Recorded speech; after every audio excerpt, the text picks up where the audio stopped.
क्या मामला है? आज सुप्रीम कोर्ट ने मध्य प्रदेश के 27% आरक्षण पर सुनवाई की गई। मैं आप लोगों को एक बैक में बताना चाहता हूं कि मध्य प्रदेश में 2019 में मध्य प्रदेश की सरकार के द्वारा 27% आरक्षण दिया गया, जिस पर यूथ फॉर इक्वलिटी संगठन के द्वारा एक याचिका प्रस्तुत गई उस 27% आरक्षण पर, उस पर स्टे किया गया था। बाद में 26 फरवरी 2025 को माननीय उच्च न्यायालय मध्य प्रदेश के द्वारा एक ऐतिहासिक फैसला देते हुए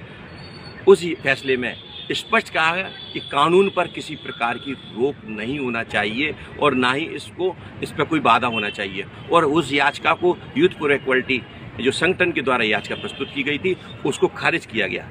उसी संगठन के द्वारा उस आदेश के खिलाफ माननीय सुप्रीम कोर्ट में याचिका प्रस्तुत की गई और आज उसकी सुनवाई हुई, जिसमें ओबीसी महासभा की ओर से सीनियर एडवोकेट वरुण ठाकुर और रामकरण जी के द्वारा एक मजबूती से पक्ष रखा गया। और उस जिस प्रकार से जो संगठन के द्वारा लगातार पूरे भारत के अंदर आरक्षण के विरोध में जो कार्य कर रहे हैं, न्यायालय के माध्यम से रोक लगाने का कार्य कर रहे हैं, आज उनका चेहरा सामने आया। साथ ही मैं इस बात को भी आपके समक्ष बताना चाहता हूं और आप लोगों को, क्योंकि आप एक मीडिया के एक साथी हैं और आप पूरा चौथा स्तंभ में इस समाज के बीच में बताना चाहता हूं कि यूथ फॉर इक्वलिटी पूर्ण रूप से भारत का एक आरक्षण विरोधी संगठन है, पूरी SC/ST के अधिकारों के विरोध में कार्य करने वाला संगठन है और पूरी तरह से ये जो संगठन है पूर्ण रूप से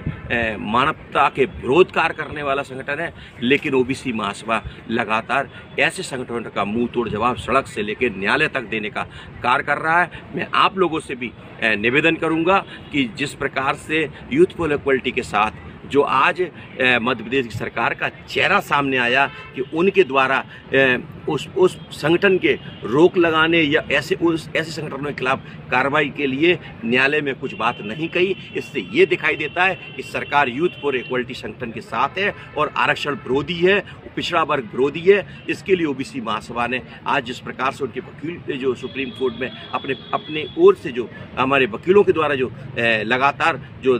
मजबूती से पक्ष रखा, जिसके कारण आज मध्य प्रदेश में पिछड़े वर्ग का 27% आरक्षण पर किसी प्रकार की रोक और कोई आंच नहीं आई।